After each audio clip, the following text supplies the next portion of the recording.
Hey everybody, how's it going? Today I'm going to do a really quick unboxing and setup video for the Harbor Freight 100 watt solar panel kit. So let's just jump in. So obviously we've got 4 big solar panels right there. Okay, so your panels are going to be pretty well protected. Let's open up one of these. Alright, by the way, the cost of this was less than $150 with a coupon for 20% off. So you notice immediately there's a little blue light. That means that it's picking up sunlight. Now this is in the garage, so alright, when we take it out, it's really going to start producing some energy.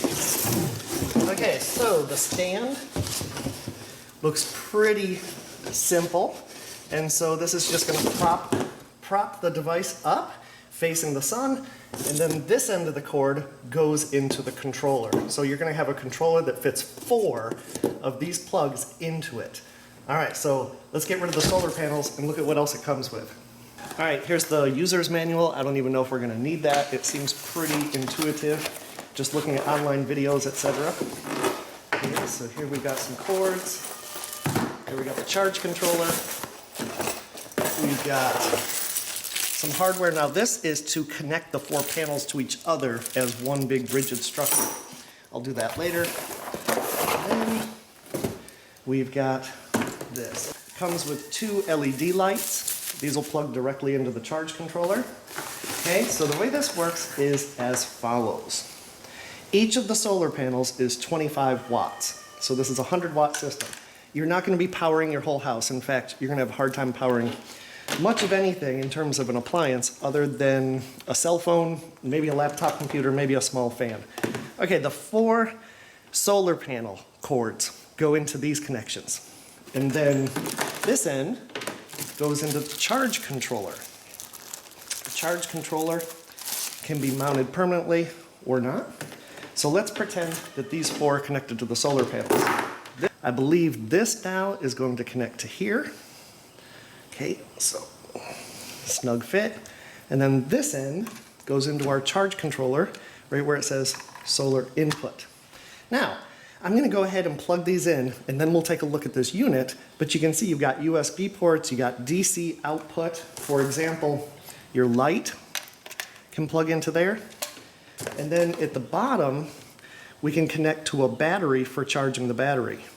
Okay, so here's what I've done for the video. I've just set the panels up facing the sun, and I have wired them all in to this one cord. Okay, so these each connect to this octopus, so to speak, this 4-legged octopus.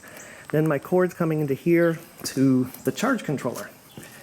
Now, one thing I just learned is that the charge controller is not going to run. You're not going to be able to run a light, you're not going to be able to do anything without it being plugged into a 12-volt battery.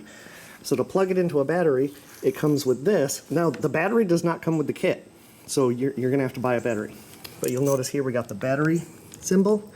I'm going to go ahead and plug these in, and then connect these, and we'll come right back.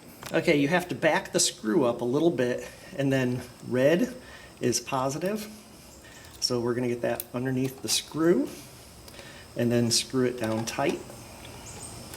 Again, this is my first time ever using one of these, but it's pretty intuitive. Okay, stick the black into the negative side of the battery connection. Okay, and then connect your red and black to the battery accordingly. Okay, I'm back with the setup. Now remember, this is coming from the solar panels. I've got them outside my garage, and I've got a fully charged 12-volt battery. That's something you're going to have to remember, is you got to start with a charged battery. Okay, now, coming into the controller, we see basically one of 5 settings. Let me run through these settings with you. I'm not an electrician. I don't know really a lot about this stuff, but the first one here is saying this is the target charging voltage. Okay, hit this button to toggle through. Okay, so this, 14.4, this is called boost. You could have it on here if you want to maximize charging the battery, much like an alternator in a car would be running at 14.4 volts. Okay, the next setting is called float. This is your maintenance charge voltage. And then low, mine's set at 10.8. You can change this, so you're setting these. okay, in the controller, this is saying that it won't charge anything less than 10.8 volts. So you'd have to use regular AC voltage to charge your battery, and then basically it'll start charging. Okay, finally, this is called recovery. This is the minimum battery voltage where charging can resume. So in other words, you're gonna start somewhere around, 13 volts. It's gonna drop as you use up electricity from the battery, and when it drops to below 12.6, it's gonna start basically charging the battery. Now, if you use the battery up, so to speak, and it drops down to 10.7, this solar setup will not charge the battery. Okay, so the big question you probably have in mind is, what can you do with this? Well, the easiest thing is to plug in the light that comes with the unit, okay?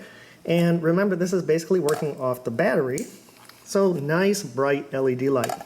And this comes with a nice long cord, and it comes with 2 lights, so you can just plug those in. So at that point, you basically have a solar charging system where you can run these LED lights.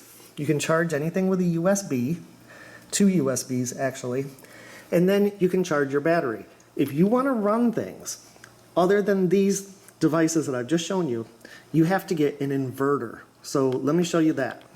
Okay, so all that I've done is take the red and the black connectors that came with the inverter, and I've clipped them onto the extra terminals on my battery, which remember is being charged by the solar unit.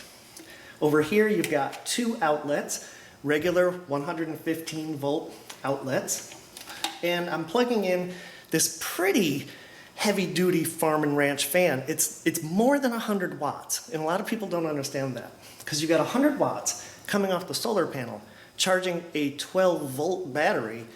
Can you run something more than 100 watts? Yes, but it's gonna take power out of the battery pretty quickly.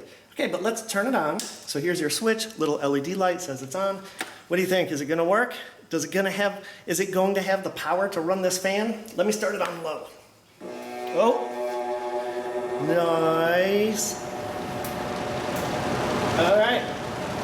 Now, that's on low, but it's still consuming wattage. So when we look at our controller now, we're seeing that the battery is being used. So it's dipped down to 11.7 volts. Again, this is a pretty high draw. Let me turn this off. So basically, you're charging a battery that can be used for small appliances at best.